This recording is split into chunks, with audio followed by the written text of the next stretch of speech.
Thank you.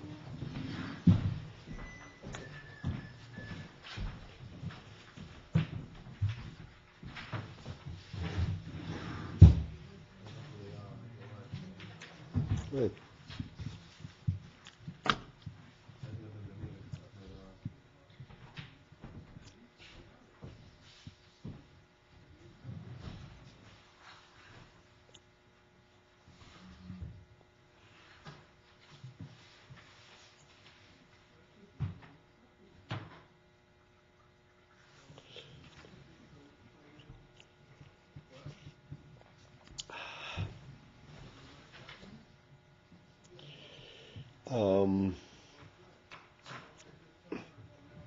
Okay, we are on page 190.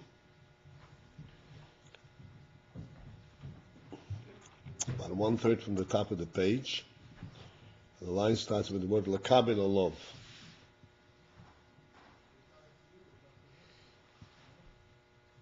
Hi. Can we roll here? Okay.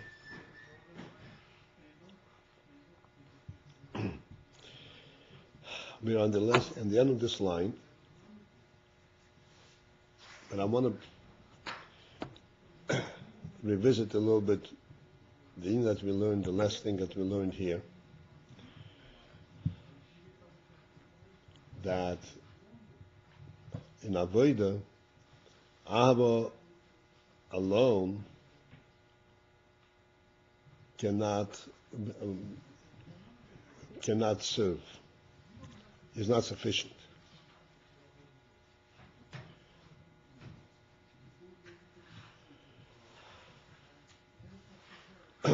And he says over here that the shortcoming in Abba alone is in two ways. One is, Abba means that one is drawn very strongly into being involved with Elokus. And this will lift him, so to speak, detach him from the world, and he will not be involved in building the world. And therefore that's not Avodas Hashem, because the Kavanah in the creation was to build the world, to bring Elokus into the world. And the other thing, and this is the point which I wanted to get in a little bit more, the other point is that Ahava is an enormous opening up of the heart. That's called Psichas Halev.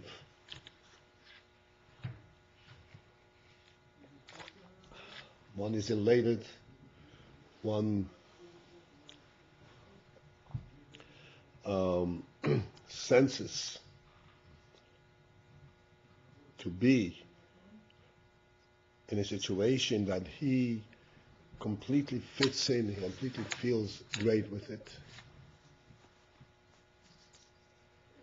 And this Psichas Halev can then result into types.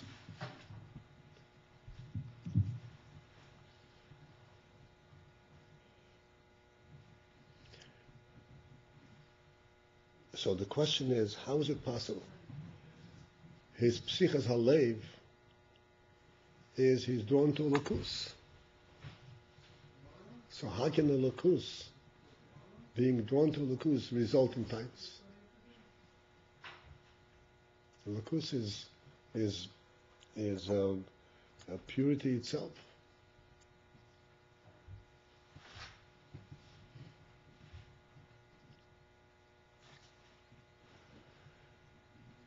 And the explanation for this is that it is absolutely correct to say that the neshama, in other words, if the ahava were exclusively an neshama experience, then it is not possible that it should fall into types. Then it goes kalois hanefesh. If anything, it'll be kalos nefesh into holocaust. But being that this is taking place in a person whose neshama is in the guf, and therefore he's experiencing this inyan, this Abba, in the guf, and in the guf, there is already a combination. Yes, it is a lakus that he's drawn to, but at the same time, he feels good about himself. That's what's called psichas halev. And in this psichas halev, it results in the impression on him that he has no restraints. He is completely following his heart. So in this particular instance, he's following his heart, and his heart has the right direction. But following the heart unrestrained can turn out to be following the heart in the wrong direction. In other words, if it were entirely pure, pure inside the neshama, then there was no such danger. But the neshama in the guf, that leaves it very much in danger. The minute he turns away, let's say, imagine a person is in the middle of davening. If we can project such a thing, a person is in davening and is totally involved, and he is really experiencing a real presence, a real godly presence, a real aha. But then the davening is going to end. After davening, he turns around, and what does he see? The world. And he's not used to restraining himself. By him, the heart is open. And with this open heart, everything he sees in the world has to be good. And therefore, that can draw him into all kinds of different opposite things. Doesn't it say in time that it's the Rishima of the Abba Paltiel during davening, that that's what protects a person from the world after davening? Not by itself. You have to learn, you have to have the restraining aspect. If you don't have the restraining aspect,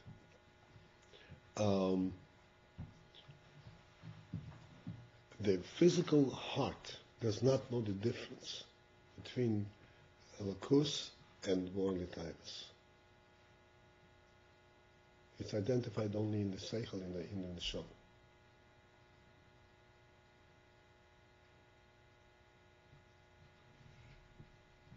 As I'm talking to you, I remind myself of going back many, many years ago, many decades ago, I read in a Jewish paper. Somebody writes about a personal matter. And this lady writes, we had whatever it is, and then we went out to do movies.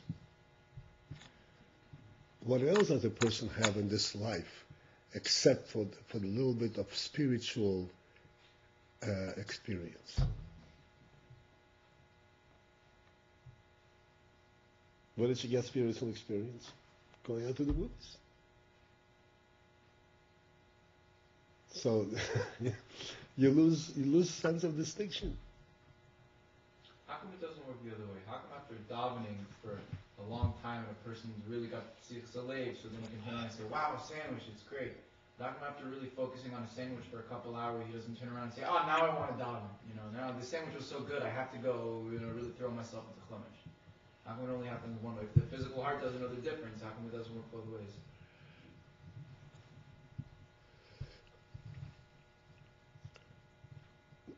The answer is, I'm shaking my head because it's a valid question. But the answer is that going down is automatic, going up requires propelling yourself up. Did you ever go skiing? Me neither. But I know that to get up on the slope, you have to really labor to get up on top of the slope. But to go down is shoop.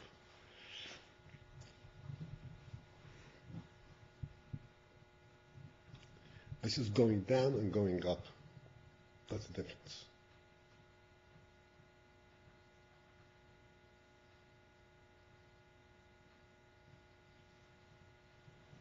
Much to be talked about in this on this issue. Just wanted to have some clarity in what we're learning here. So essentially, it is very important, as we go on to make this point, to understand that while we Chassidim and learning Chassidus, we want to be open. We want to develop our senses and develop our seichel and midas. We don't want to be closed-in, robotic actors. At the same time, it is very important that we have boundaries.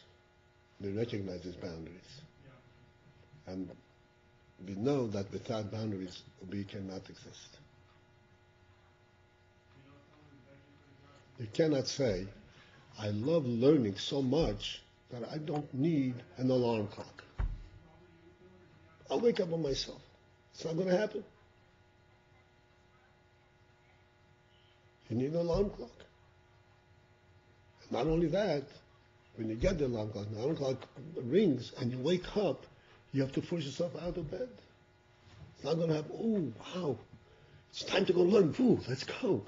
It's not going to happen.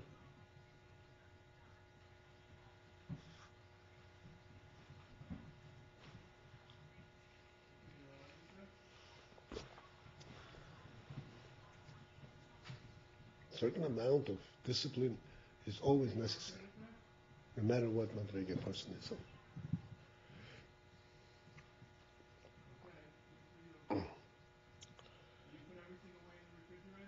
Okay, so now we're at the end of the line that begins with the word Lakabel Olov El Machashamayim. Bezehu. And thus, this is what is meant when we say, the Yikir Malas Ho'aveda Hu Ho'ava V'yir.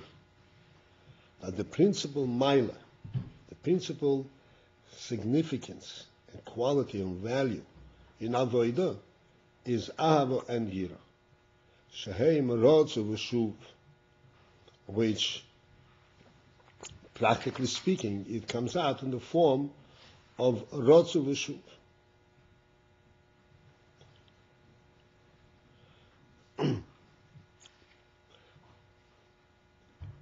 And here again, I want to explain Abba V'yira, Rotzu V'shuv, which we discussed already in the past.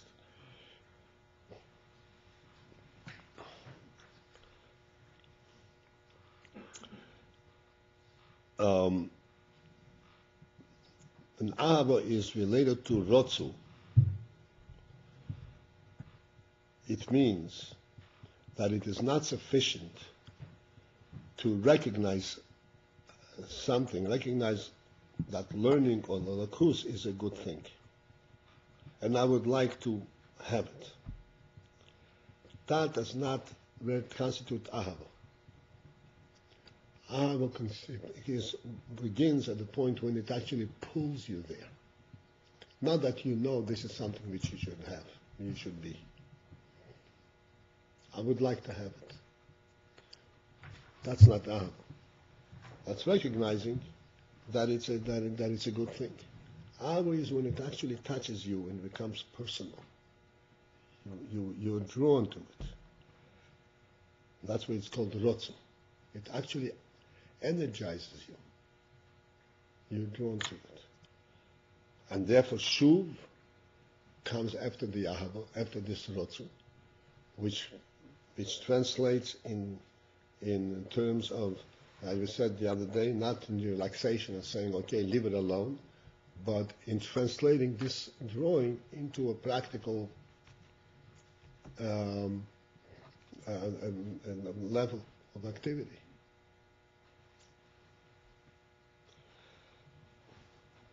The who, and the reason that this is such a great thing, a mile of this is, it is lefi, because shalidei his gabrus aliyas hanefesh, Berotze v'shuv b'Abba v'yira, because that the nefesh shows its strength, his gabrus, brings out its strength in rising up in Rotze v'shuv b'Abba v'yira. Because this inyan that one should not just know that it's a good thing, but should actually be drawn to it, this is called his gabrus and aliyas nefesh. This is called his gabrus nefesh. It means that the nefesh overcame the obstacles of the physical embodiment. He's actually drawn to it. Because the goof, but naturally, its natural tendency is to relax. The goof is very, very lazy by nature. It has to be, all life in the goof comes from the nefesh. So when the goof is drawn to something that will satisfy the goof, so we can understand the goof is part of it. He's satisfied, he's drawn to it.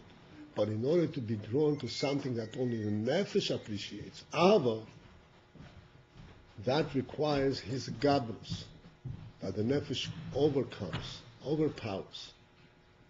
the restraining quality of the goof. Because here the goof does not gain anything. The nefesh has to overcome its obstacle.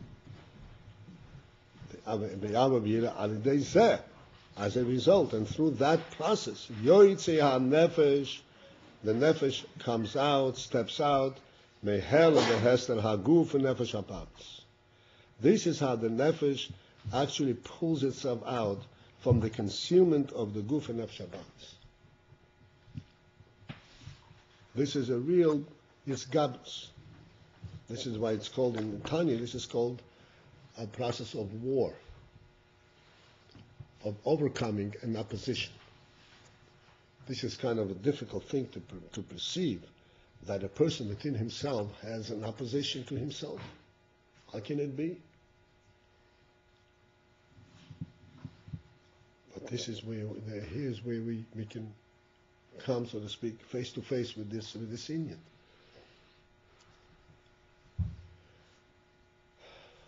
That when one is drawn as a rotzel to ruchnius, to godliness, he has to overcome the opposition of the guf and the nefesh habas, because they have to be, they cannot go along. They have to be left behind, break away from it.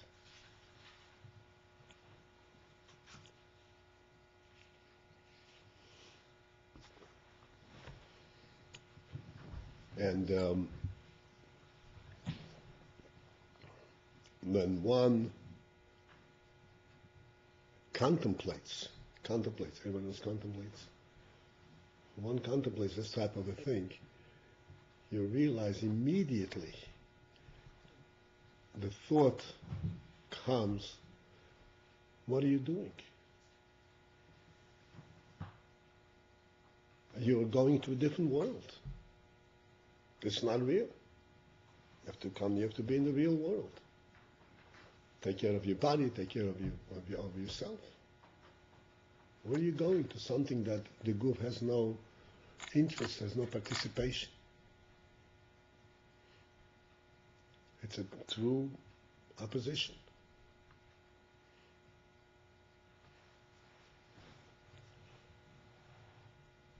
So even though we do not despise the group per se, we do feed the goof, we do take care, but we want to feed the goof from top down, to give the goof what it needs, not that the goof should control us. Shuv does not mean that we go back to the goof and ask the goof, what do you want? Okay, now, for this half hour, you're the boss. That doesn't happen. This is when the psiches halev becomes, and the goof becomes the boss. It doesn't mean that. It means that we come back, and we do what we need to do. When we include the goof.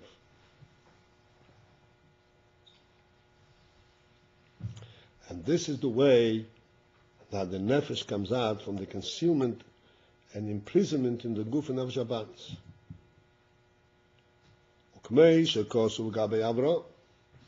As it is written by Avraham. And by Avraham, of course, it is written all in allegory. It's not open, but Chassidus explains what that means. It says, Vayal Avram miMitzrayim. Avram rose up, came up, elevated himself from Mitzrayim. So let us just recall exactly what happened over here.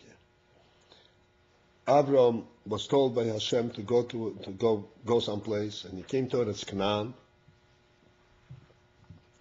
And then he was going down southward, and then there was a famine, and Avram ended up in Mitzrayim. After his foray in Mitzrayim, Vayal Avram Mitzrayim. He came up from Mitzrayim. So all of these things, this seems to be a very simple little tale of Avram's sojourns. But all of that represents Avram's avodah. Each one of these steps represents Avram's avodah. Avram went from Lech Lecha till all the way to the Madrega of the Akedah, which is in the end of today's Parsha. So here it says, he rose up from Mitzrayim. Libitchila Omar, earlier it says, Holech v'nosei HaNegba, that he was constantly journeying HaNegba. And we said before, Negba means to Yerushalayim. Negba, Rashi says, to Yerushalayim, south. And what's Yerushalayim mean? It means Yorei Shalom, to Shleimus Hayira, to come to a higher and deeper level of Avodah Solakus. V'yachar kach Vayal, and then afterwards came Vayal, that he broke away from Mitzrayim. Shalidei dveikus nafshei belokus, which means that as a result and through the process of dveikus nafshei belokus, of his nefesh connecting and uniting with Elokus, beyahavosei haniflo'o, with Avram's supreme ahava, yotzo me'amtzorim ugvulim hagashmim the nefesh hativis. He came out from Mitzrayim. What's Mitzrayim? Mitzrayim represents Mitzorim ugvulim gashmim, the physical of the nefesh hativis, of the natural soul. The Mitzorim, the boundaries and the limitations imposed by the nefesh hativa, the guf and nefesh hativis.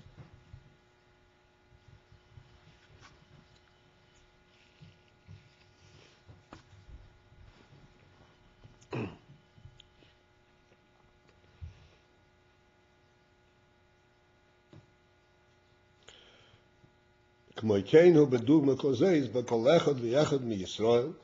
the similar union is in the Aveda of every individual. I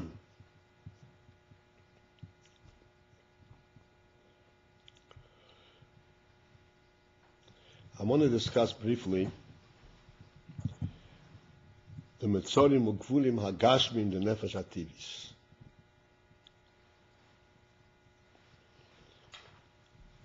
What is meant by these Metzorim Ugvulim, contractions and limitations and boundaries, the Gashmim and boundaries of Nefesh Hativis, of the natural soul?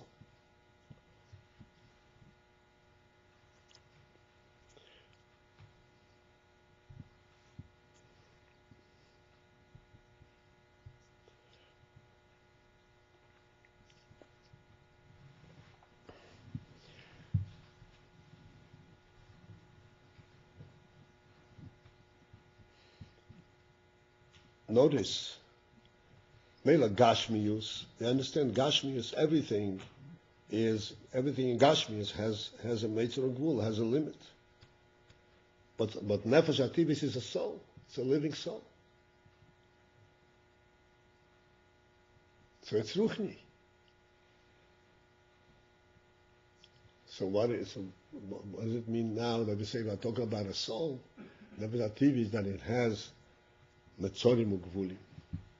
What is the meaning of Metzorim Ugvulim? I thought it's referring to that this soul represents presents as Mitzarim and Vulim to the Nefesh Elokis. Meaning, without the Nefesh Tivis, the Nefesh Elokis would be free to run to run the show, because this Nefesh Tivis, Nefesh Tivis has its own unlimited desires. So therefore, it's not just an open stage for the Nefesh Elokis.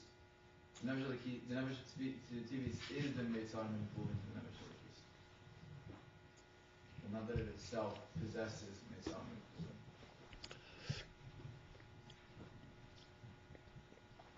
Vulim. No, that is not. It would seem that way, but that's not the correct definition of this. The Nefesh Tivis presents Mitzorim Gvulim. Everybody understands what Noach is saying. In other words, he's saying that Nefesh Tivis does not. When saying the Mitzorim Gvulim of Nefesh Tivis, we don't mean that Nefesh Tivis has boundaries. We mean to say the Nefesh Tivis is without boundary. But it presents a boundary of Nefesh Elokis. It doesn't let the Nefesh Elokis do its own thing. Therefore, it presents an obstacle to Nefesh Elokis. That is not a correct understanding of this thing. Why?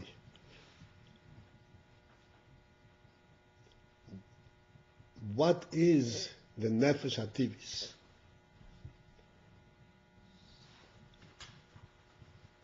On the one hand, you say Nefesh HaTivis doesn't have any limits, and I'll discuss it briefly. What is a Nefesh HaTivis? Not the natural soul. The principle of nature, but in Teva.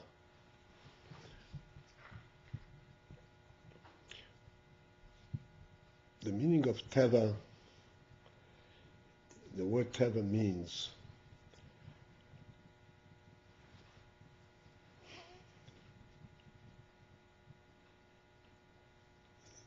something occurring, something happening, not because it's intended, not because there is any significance to it, but because there was a cause. If I push this, then this happens to be here. There's no difference whether it stands here or it stands here. It got pushed. The result of this push made it over here. This is Psak Teva. This table is here not because it belongs here. There's no concept behind it. Listen, it's a piece of wood. Somebody put it here, so it stands here. He couldn't care less where it stands. Stands here, stands there, stands on that street. He couldn't care less. So Teva, by definition, represents what we call cause and effect. Just something responding to an existing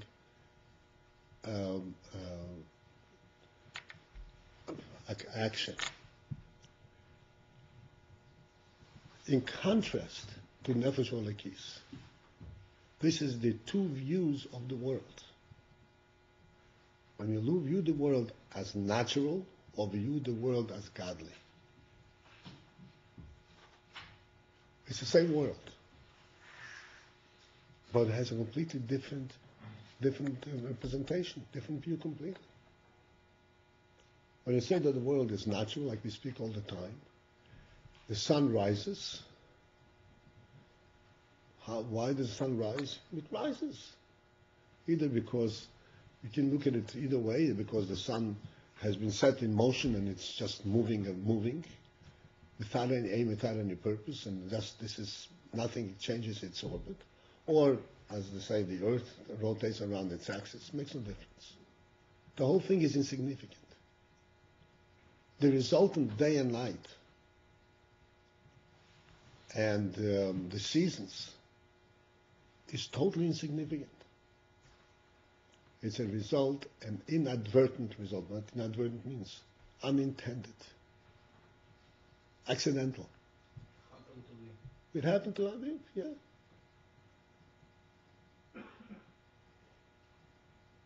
Let's make Teva. And you can look at the world from a godly perspective, you see a completely different thing.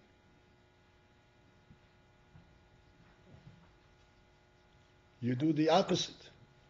God created day and night. And in order to supplant, so to speak, the physical, the day and night in a physical environment, he created the sun and made the sun rotate so that there is day and night.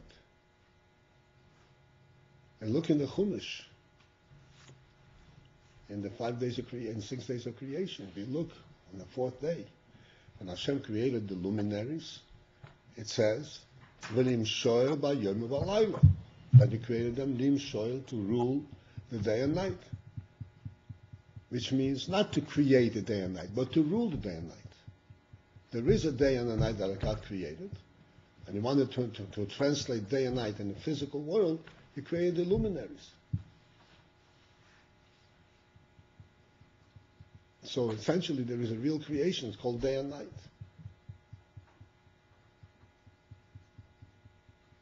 And everything that happens has a godly purpose, meaning.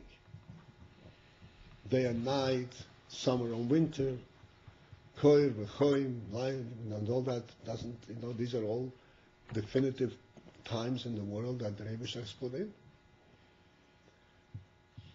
The whole universal cycle has great significance, is a godly creation.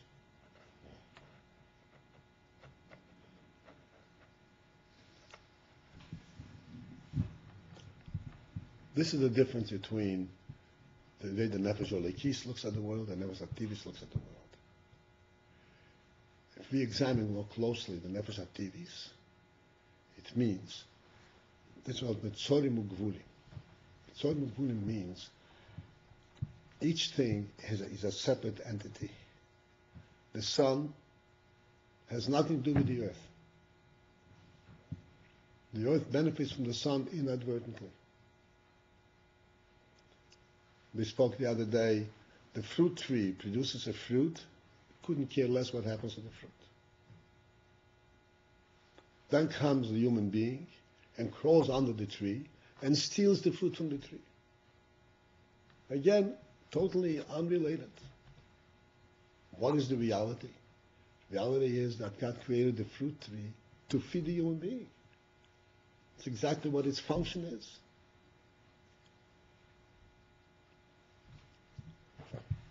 Completely different view. This view, the godly view, automatically gives you a perception of a much greater presence, of an infinity. Everything in the world, all the little things that have in the world that happen, are not individual little things that occur independently of everything else. There is a godly presence in the whole world and in everything within it, ultimately leading to a godly purpose. This is the Nefesh Elokis. In order to think about it, in order to be able to perceive and to relate to the idea that the fruit tree is producing fruit specifically for me to eat, and this is why I'm making a bracha, because it was meant for me to eat it, is a tremendous effort. And we do it as by the way, but if you think about it, in order to really relate to that concept, it's a phenomenal concept. It's not something that lends itself very easily to fully relate to. It's a fruit, I eat it. I was told to make a bracha, so I make a bracha. And what happens if you eat it? No, it's not a bracha. Whose fruit do I eat? The fruit from the tree. Did anybody think when you eat the fruit, it's not the trees, it's Hashem's fruit? Nobody thinks of that. Hashem presents it to you. Nobody thinks of that. And even when you think of that, it's a little strange. You need real concentration, real thought, real avodah to come out of the Metzorim Ugvulim, not to see this fruit as belonging to the tree, but to see it as a godly creation for the human being. It's not an easy thing. for the Nefesh Olekis to come out, to step out of the Metzorim Ugvurim and the Nefesh Ativis, to whatever extent, he has to really labor to get a sense of the reality of Elokus. Abba Elokus. I only want Elokus. I only want this higher reality. Then he can begin to break away from the Metzorim Ugvurim of the Nefesh Ativis, from the completely different view, opposite view of the Nefesh Ativis has.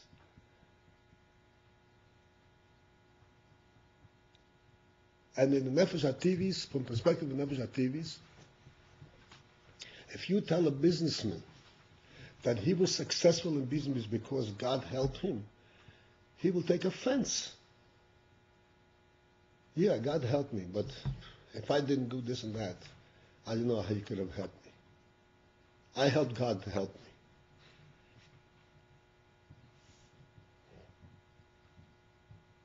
me. Right?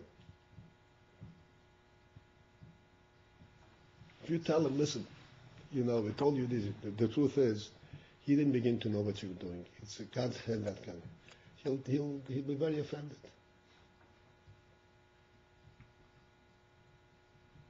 Right? Yeah, it's hard that in Islam. So the Gulim and Mitzarim are the boundaries which TV tries to perceive the world in order to say that nothing is related to it. The tree happens to be growing on the fruit. You happen to be. There's no. Right, and that's the Nefesh HaTivis directs a person to. It gives a person the sense that everything that you get, it's your own gain, it's your own accomplishment, it's your thing. Complete opposite of Nefesh Olekis perception. But we're not saying that the Nefesh TVs has within it Mitzarim and Gulim. Just that its perception of the world and the way that it projects reality is such that it presents reality as being limited. It projects Right. a limited reality, but not we're just saying that the Nefesh TVs is limited itself, that it has Gulim, that it has Mitzarim.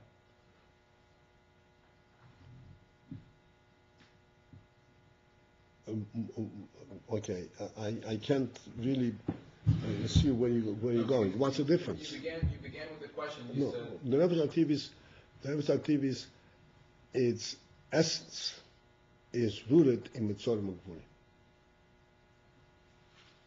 From the perspective of the Nefesh HaTivis, think of this. From the perspective of the Nefesh HaTivis, the greatest piece of reality in the world is a rock.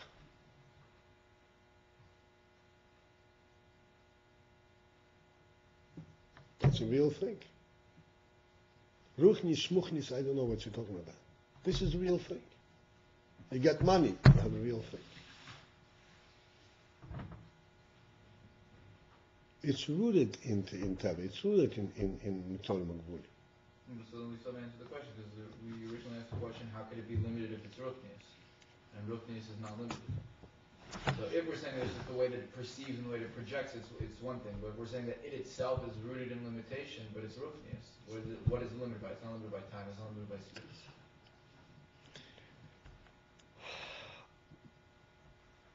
It is very much limited by time, very much limited by space. In all of its orientations, in all of its pursuits. Of course, I understand what bothers you.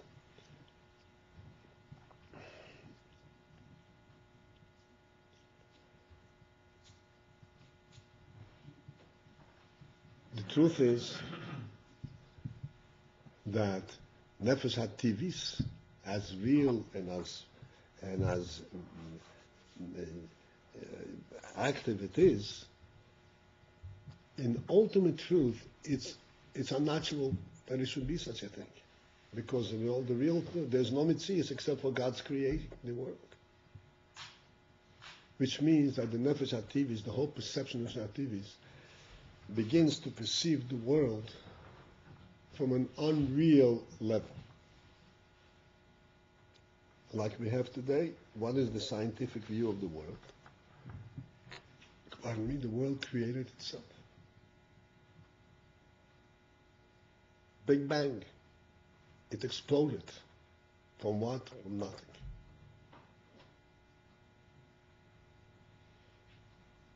it's rooted in limit, in unreality. And on that, he's basing his entire perception. And this gives him a sense, what is the scientific, quote unquote, definition of the species, of the whole development of the world.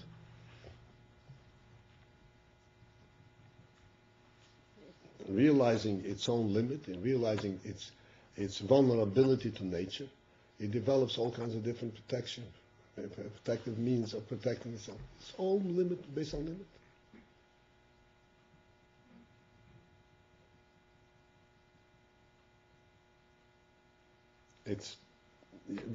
It's totally unreal, but that is the nature of Nefesh HaTivis. This is why we say that ultimately the Nefesh Abamis itself can also be elevated, rehabilitated. But that goes through a whole cycle of age.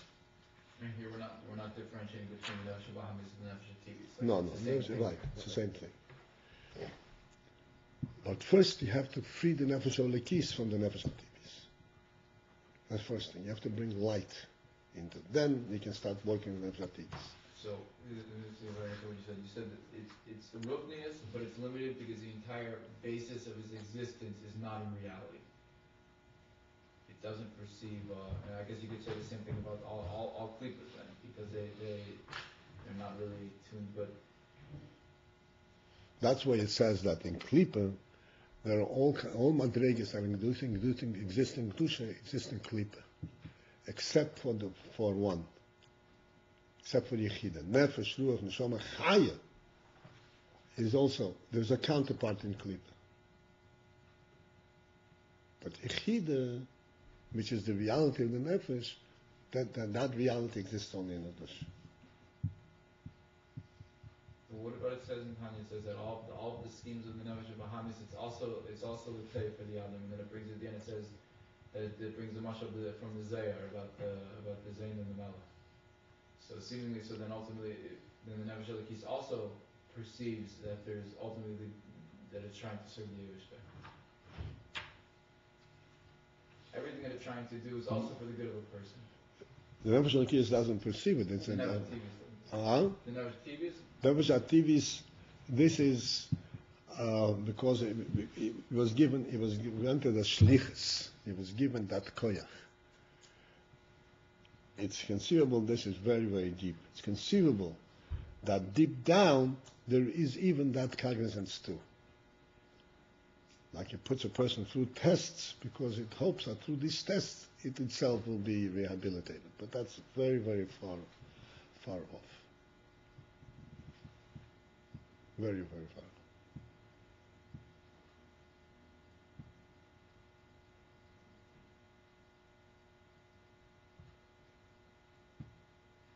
I once had a discussion with an Israeli bocher. These Israelis never have these experiences all around. He says that when he left Israel, and after he served the Shirut Leumi, he went out into the world. He went into all kinds of Shvatzio and all kinds of wild areas. And he sought out the wildest. He wanted to be as far away from civilization as possible. He went to live in really wild areas, chasing snakes. I mean, exposing himself to all kinds of danger. What's behind it? He was hoping that through this exposure to danger, this experience of feeling himself, feeling the danger, that he would get a sense of who he is, have a sense of his own life. Because the natural perception, the way it presented to him, he couldn't relate to it because it's not real. He wanted to begin to feel some reality in himself. So he wanted to expose himself to danger to get It's like when you get a prick, so you feel you're alive. So that is also exists, but that's not shown. We don't have to, That's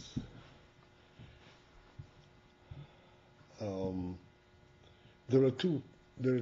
Generally speaking, there are two states in a person's avodah: the healthy and, as we shown, the sick.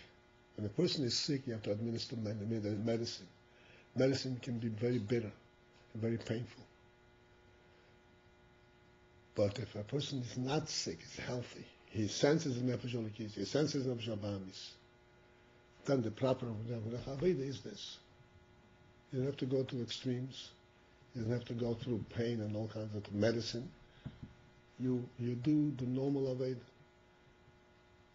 You learn chassidus, you learn Torah, and you bring out the Abba and the Yira of the nefesh elokis, and this way you free yourself from the nefesh habahamis. You don't have to go to wild extremes. But this thing is very hell. Huh? It's very hell. I remember when I was in my army, like it's happened something, you should do something hard or danger. Like after you come out from this, you like different person. You understand? Like you really start to appreciate the life. Like all the small things, like what is bothering you, you lose this, you fight with this friend, so it's insignificant. Like you look on the life from a different perspective. Yeah, it does help. I'm saying, but this is in extremes.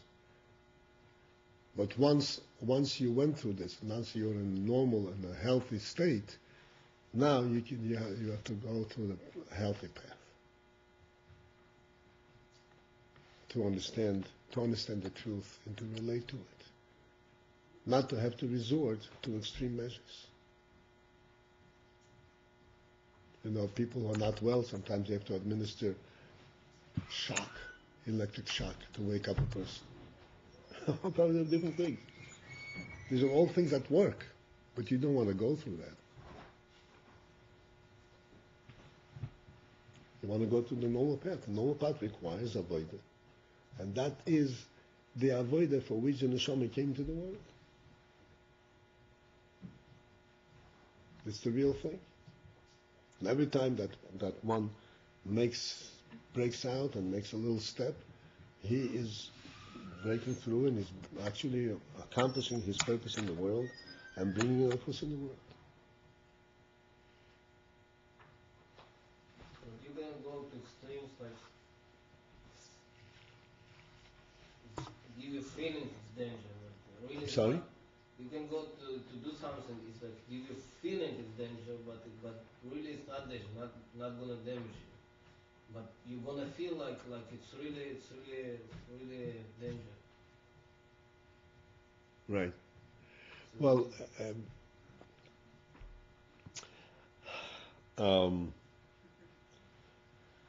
if it is not intended, it's not a real avodah. Just to have the sensation. All it does for you is, like we said before, you have psichas halev, and you go right into types. Doesn't lead you anyplace. Doesn't put you on the path and say, okay, now that I've woken up and I see reality, okay, now let me build, let me go and pursue something. Oh, now I can enjoy life. Doesn't really lead you anyplace.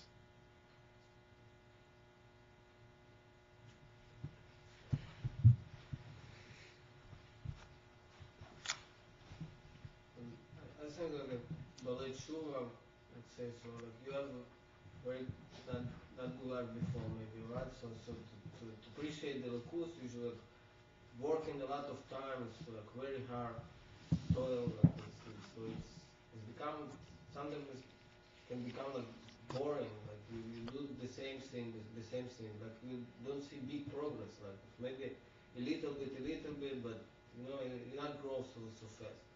But like you in this kind of situation, you go somewhere, like so it's you jump like much faster. You start appreciating. Let me ask you a question. I hear what you're saying. Let me ask you a question.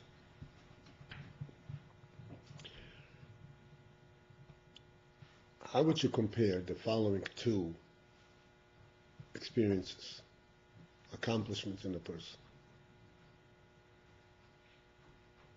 One, you climb into a capsule and you're thrown up into space and you rotate around the world and you see the whole world. Wow, look what I see. One experience. Or versus you learn a piece of this couple of lines next to this. And try to understand them and to see a godly truth in the world. This is much more tedious, right? It requires much more work. But what real effect do these two have on the person? How do you compare the two? Not like in Zergo because capsule is not dangerous. But I just remember when I was jumping. It is pretty dangerous. You go up into space. Not everyone comes back. I just remember when we jumped from the plane, this parachute. Everybody was first time. Everybody needs us. Everybody screams my Israel. Like everybody. Even everybody, like our commander said, you should be quiet. You should like in the war. Nobody should hear. But first time, everybody screams my Israel. Right. And then nobody. And what about the second time? Second time is already thinking, wow, I'm gonna go all the way back. Second time you're already thinking about the food which is waiting for you on the floor.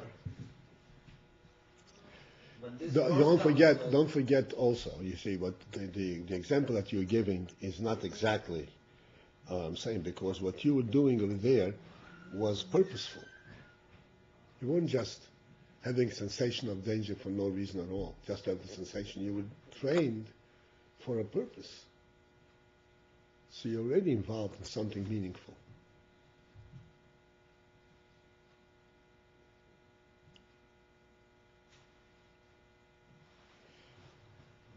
And the proof in this is in the fact that you screamed Shema Yisrael. You didn't scream, oh, help.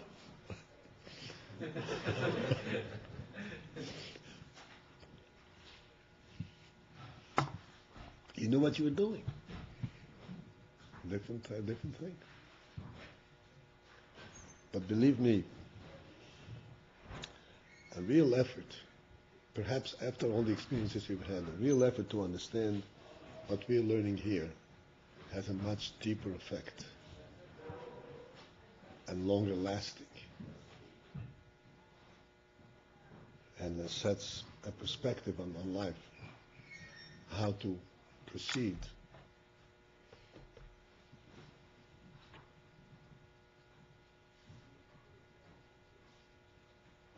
To understand what it means to come out of Matzorim Agvul, of the Nefesh HaTivis.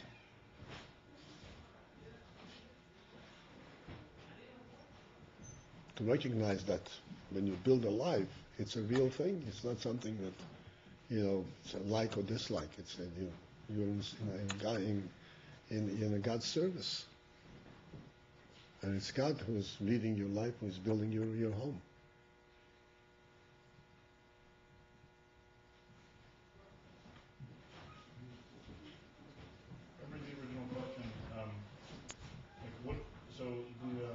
What is the nefesh quality of the nefesh HaTivis?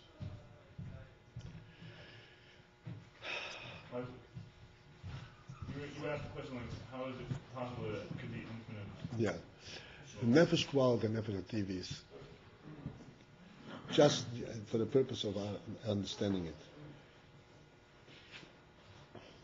it's what we call inspiration or energizing. Okay, if somebody gives you food that you like a lot, all of a sudden you're inspired. Okay, this is not inspiration, what we call godly inspiration. You get energized. Doesn't have something.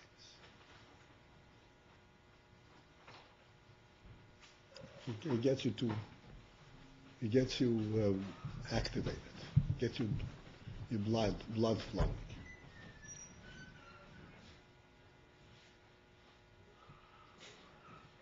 But the Nefesh Elikis gives you a life itself, gives you a godly perception of life. Completely different thing.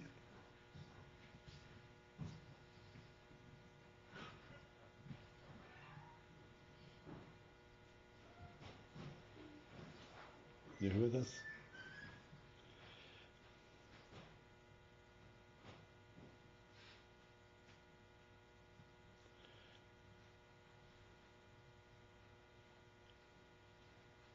This is the pshat that this takes a person out of the Tzorim or Gvulim of the Nefesh HaTivis, where he is able to focus in on what is the Avodah, where is the Lakus in this union, rather than how is it going to reflect on me.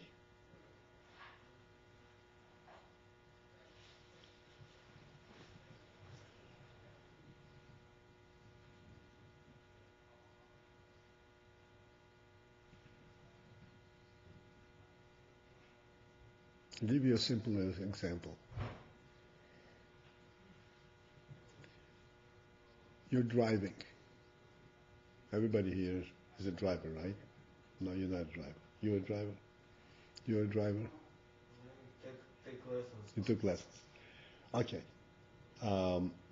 You drive in New York City streets, and you have all kinds of wild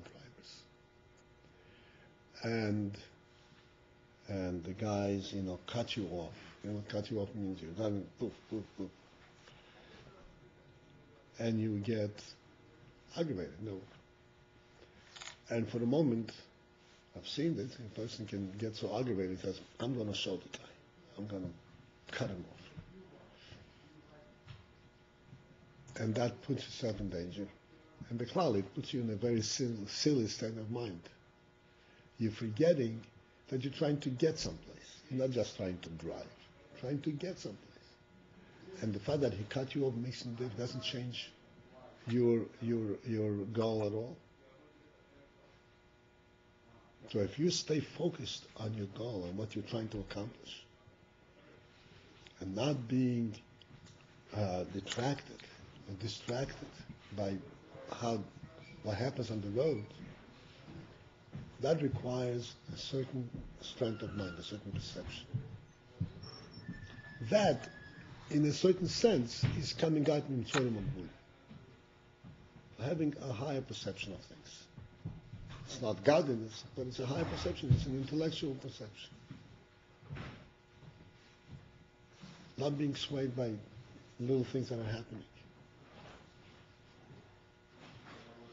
The same thing here in Yeshiva. You have all kinds of guys. Somebody acts like this, somebody like that. Somebody is arrogant. Somebody doesn't know how to behave, or whatever it is.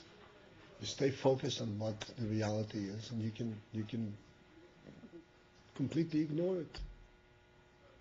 Do your own thing and help the other guy to also grow up. Otherwise, you get into bickering, and you can lose your way. This is all part of coming out in Tzorim Gvul.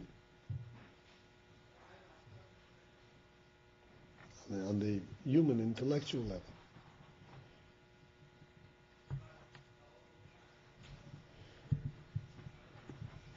Beyond that is the godly level, which is even higher.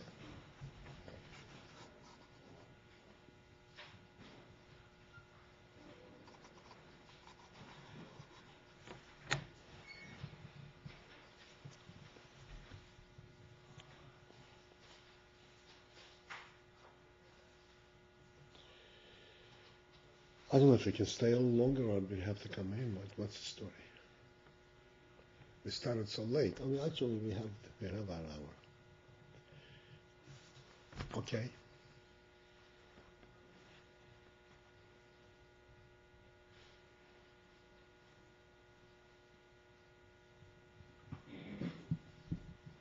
So you're going to make notes of what we discussed? Hmm? Going to make notes of what we discussed? Alright, Pass the tissues.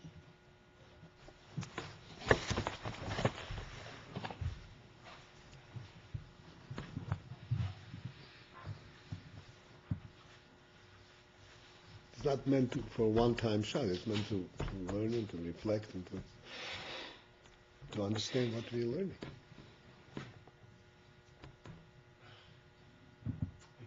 One of these chapters, I keep learning it like over and over again, because it's like it puts you. Each of these chapters is like The whole world. you can like learn it before davening, and you're in it. You're completely ready to daven. You